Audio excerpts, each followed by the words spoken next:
weather we've seen, the coldest winter storm we've seen in years. And truly, New York State is locked into a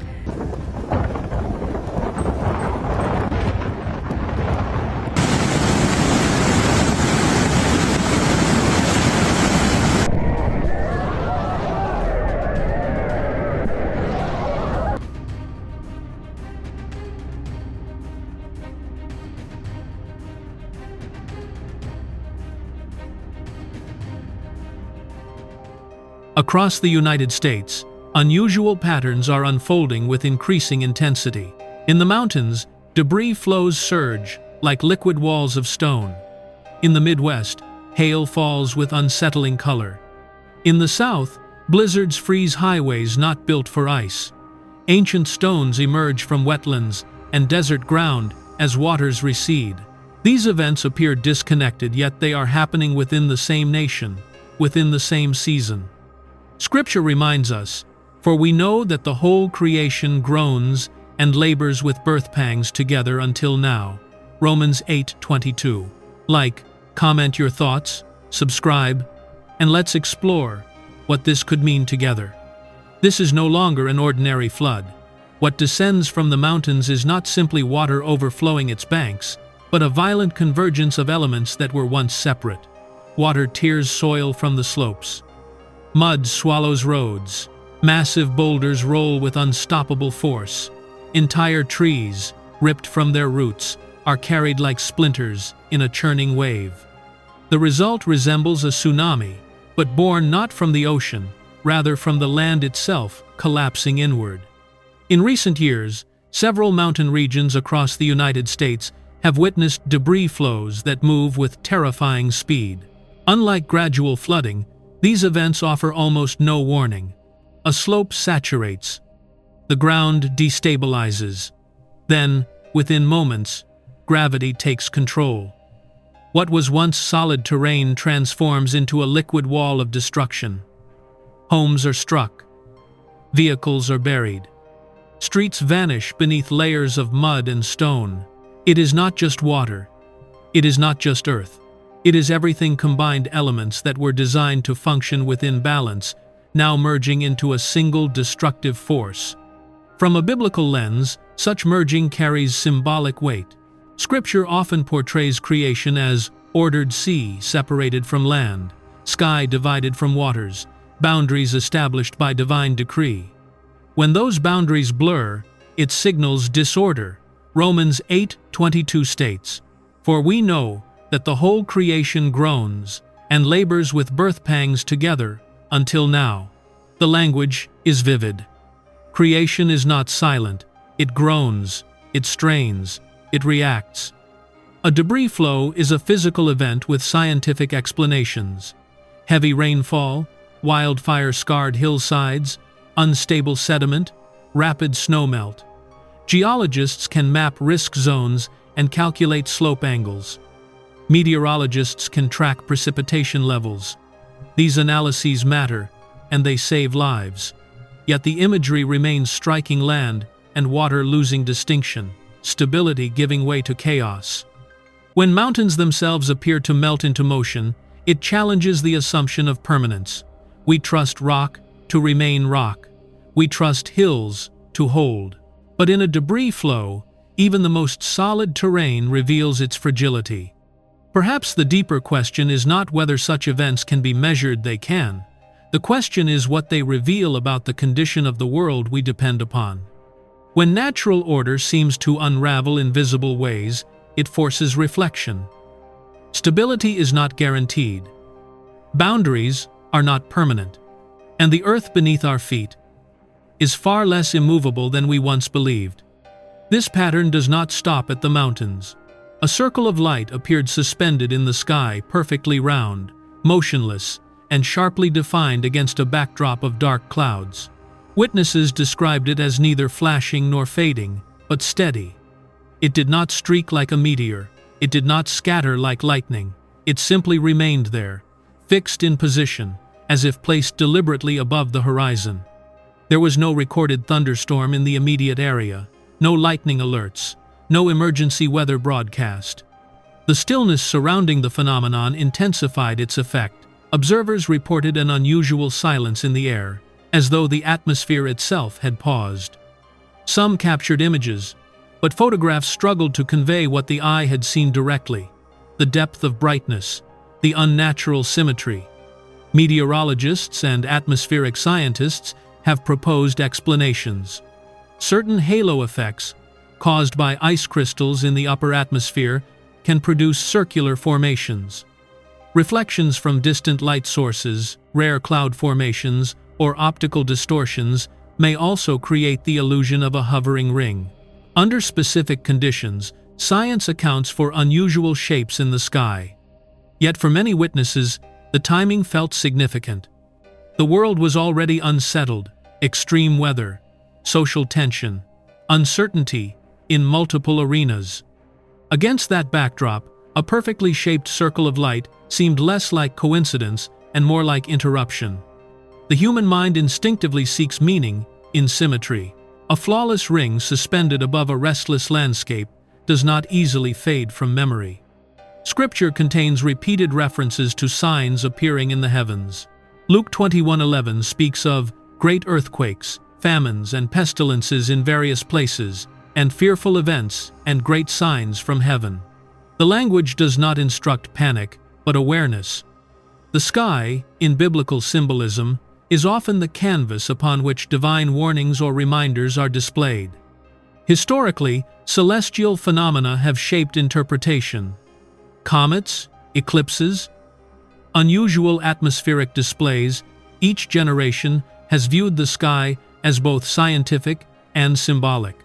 Modern technology allows for rapid explanation, yet not every explanation fully satisfies those who witness the event firsthand.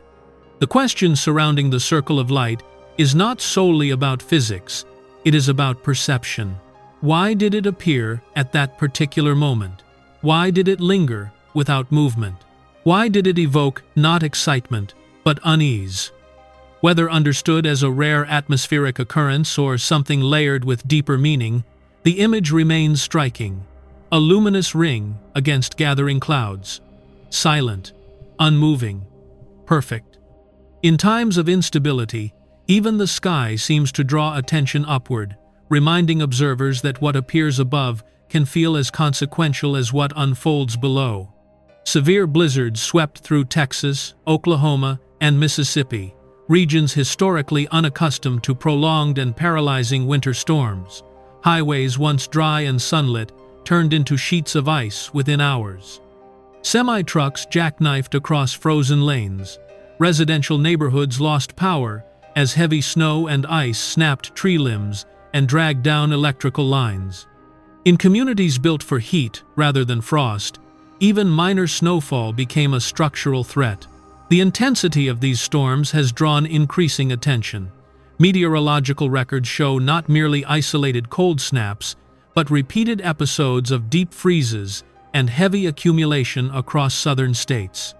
Transportation networks stall, airports cancel flights, supply chains slow, pipes rupture in homes not insulated for sustained sub-zero temperatures. What once seemed rare now appears more frequent, more disruptive, more severe. The visual contrast alone is striking: palm-lined streets dusted in snow, cattle ranches encased in ice, highways in Texas resembling northern tundra, schools closed for days. Emergency services strain to respond to vehicle accidents, carbon monoxide incidents, and hypothermia cases. For many residents, the psychological shock equals the physical damage. Winter, once predictable and geographically contained, no longer respects traditional boundaries. Wildlife also bears the weight of these shifts. Deer, elk, and bears become trapped beneath heavy snowpack or along frozen waterways. Food sources disappear under layers of ice. Migration patterns falter. Images circulate of animals immobilized in drifts, standing motionless in landscapes transformed beyond recognition. Habitats calibrated over generations face sudden stress. The disturbance is not loud, it is gradual, pressing, relentless. Climate scientists point to atmospheric instability, polar vortex displacement, and changing ocean temperatures as measurable factors influencing such extremes. Weather systems, once relatively stable, now fluctuate with greater volatility. Data offers explanation, yet explanation does not diminish impact. Communities still rebuild, families still endure outages, farmers still absorb losses. Scripture describes moments when the earth itself seems unsettled. Joel 2:10 states, "The earth will quake before them, the heavens will tremble," whether read symbolically or literally. The imagery reflects disorientation, natural forces moving in unexpected ways, familiar patterns dissolving. When winter storms redefine regions that once considered themselves immune, it challenges assumptions about permanence. Climate boundaries blur, seasonal expectations weaken, and what was once regarded as exceptional increasingly feels like a recurring pattern, one that reshapes not only landscapes, but confidence in the stability of nature itself. In the red rock landscape of Sedona, unusual attention has turned toward a network of caves and hidden rock chambers, long overshadowed by towering sandstone formations. Known globally for its dramatic cliffs and so-called energy vortex zones, Sedona has often attracted spiritual seekers and tourists. But recent reports suggest something deeper, something less visible yet harder to dismiss. Several witnesses have described hearing low-frequency hums emerging from within certain rock formations. The sound is not constant. It does not resemble wind passing through narrow gaps, nor machinery from distant roads. Instead, it is described as a deep vibration, subtle, steady, almost resonant, felt as much as heard. Some claim the ground beneath their feet carried a faint tremor, even when the surrounding air remained completely still. Geologists explain that rock formations can amplify natural acoustic effects. Temperature shifts cause expansion and contraction. Air pressure differences move through cracks. Minor seismic activity, too small to register widely, may create localized resonance within hollow chambers. These explanations remain plausible, yet what unsettles many observers is not merely the sound itself, but the contrast. Above ground, the landscape appears calm. Sunlight washes over red stone. Tourists hike scenic trails. The desert wind moves gently across open ridges. But beneath that calm exterior, reports suggest subtle disturbances, vibrations hidden within ancient rock. The stillness above and the unrest below form a striking tension. Sedona's reputation for energy vortex locations adds another layer of interpretation. While not scientifically verified in spiritual terms, the term has become part of the region's identity. Visitors describe sensations of heightened awareness or unusual calm. Critics attribute such experiences to suggestion, expectation, and the psychological impact of dramatic scenery. Yet the persistence of testimony continues to fuel curiosity. Scripture contains imagery that resonates with such landscapes. Isaiah 2:19 states, "People will flee to caves in the rocks and to holes in the ground from the fearful presence of the Lord."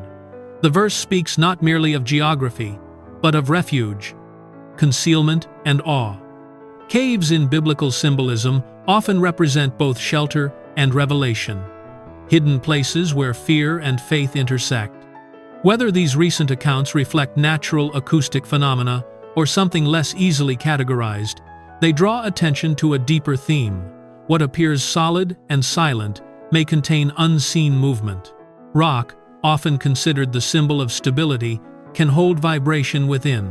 If this investigation resonates with you, like the video, share your thoughts in the comments, and subscribe as we continue exploring what may be unfolding beneath the surface. In a remote area near Los Lunas, a large basalt boulder rests quietly on a hillside. At first glance, it appears unremarkable, dark, weathered, blending into the surrounding terrain. But carved into its surface are inscriptions that have stirred debate for decades. The markings resemble ancient Hebrew text, closely aligned with the Ten Commandments, earning it the name the Los Lunas Decalogue Stone. The stone's surface contains characters that many observers identify as Paleo-Hebrew script. The lines follow a structured arrangement, echoing the familiar cadence of biblical law. If authentic and ancient, the implications would be extraordinary, suggesting a Near Eastern presence in North America long before widely accepted historical timelines. Such a possibility challenges established narratives about early transoceanic contact. Yet controversy surrounds the artifact. Archaeologists and linguists remain divided. Some argue that the script contains linguistic inconsistencies, pointing to potential modern carving influenced by knowledge of Biblical Hebrew. Others contend that weathering patterns and stylistic features deserve deeper investigation. The lack of definitive dating complicates conclusions. Basalt itself cannot be easily dated through inscription alone, leaving researchers dependent on contextual evidence. Skeptics propose that the carving may have been created in the 19th or early 20th century, possibly by settlers familiar with biblical texts. Supporters counter that certain archaic letter forms and structural elements suggest greater antiquity. The debate persists, suspended between intrigue and uncertainty. Beyond academic disagreement lies a symbolic dimension. Stone, throughout Scripture, represents permanence and testimony. Laws were inscribed on stone tablets to signify enduring covenant. A carved commandment on rock carries weight not only historically, but spiritually. Habakkuk 2:11 declares, "For the stone will cry out from the wall." The imagery suggests that even inanimate matter can bear witness. Whether literal or metaphorical, the verse emphasizes accountability, hidden actions revealed, silent structures speaking. The Los Lunas stone stands as a cultural and spiritual provocation. It invites questions about migration, influence, and the transmission of sacred law. It forces observers to consider whether accepted timelines capture the full scope of human movement and belief. Whether ancient relic or more recent creation, the inscription's endurance is undeniable. Carved into hard volcanic rock, the text persists against erosion and time.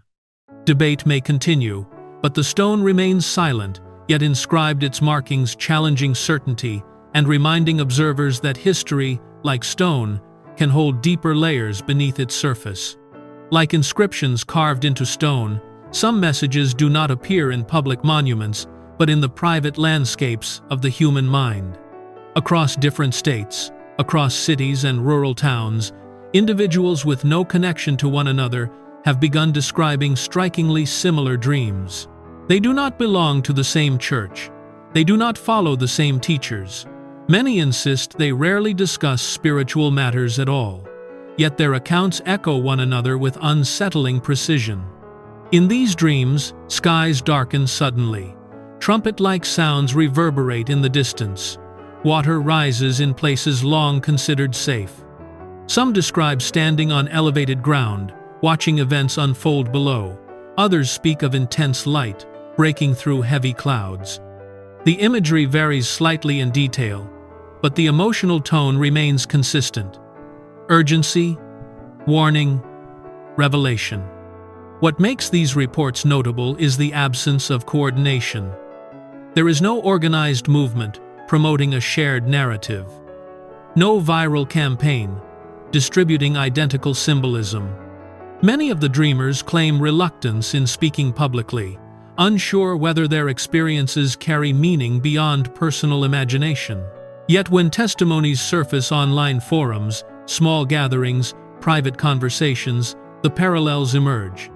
Psychologists might attribute such patterns to collective stress. In times of instability, natural disasters, political tension, economic uncertainty, the subconscious mind processes fear and anticipation symbolically. Shared cultural exposure to biblical imagery may also shape dream content. These are valid considerations. The human mind absorbs more than it consciously registers. And yet, Scripture contains language that resonates deeply with such phenomena. Joel 2:28 declares, "Your sons and daughters will prophesy. Your old men will dream dreams. Your young men will see visions." The verse suggests that revelation is not confined to institutions or leaders. It moves through ordinary people across generations, across social boundaries. The repetition of similar dreams across unrelated individuals invites a question. Are these isolated psychological responses or signs of a broader spiritual stirring?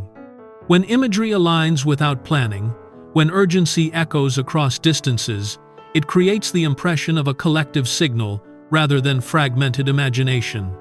The central message emerging from many of these testimonies is simple yet profound. Something hidden is coming to light. Events long concealed, whether in nature, history, or human conduct, are being exposed. A sense of unveiling dominates the narrative. If creation groans, if stones bear witness, perhaps the human mind also participates in that awakening. Dreams, often dismissed as fleeting impressions, may in certain seasons carry weight beyond their silence. Whether interpreted scientifically, spiritually, or somewhere between, the pattern remains.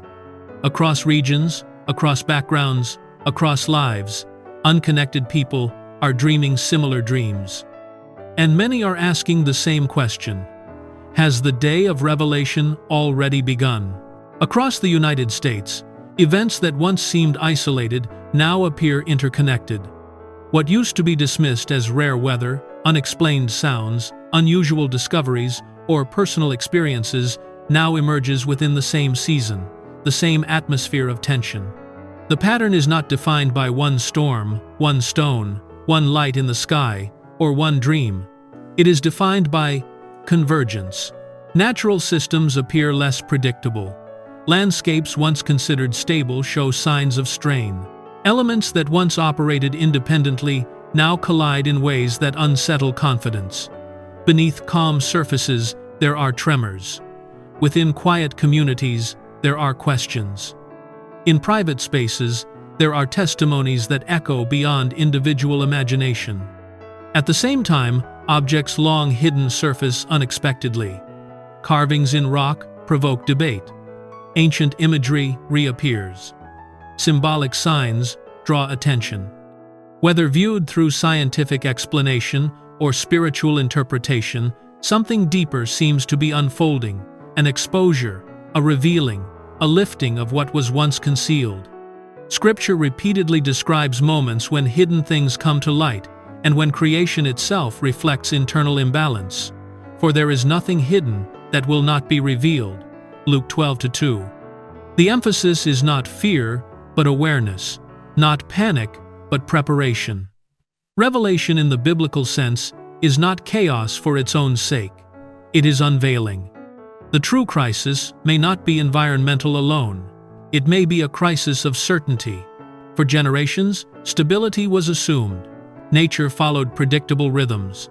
Seasons behaved within expected boundaries.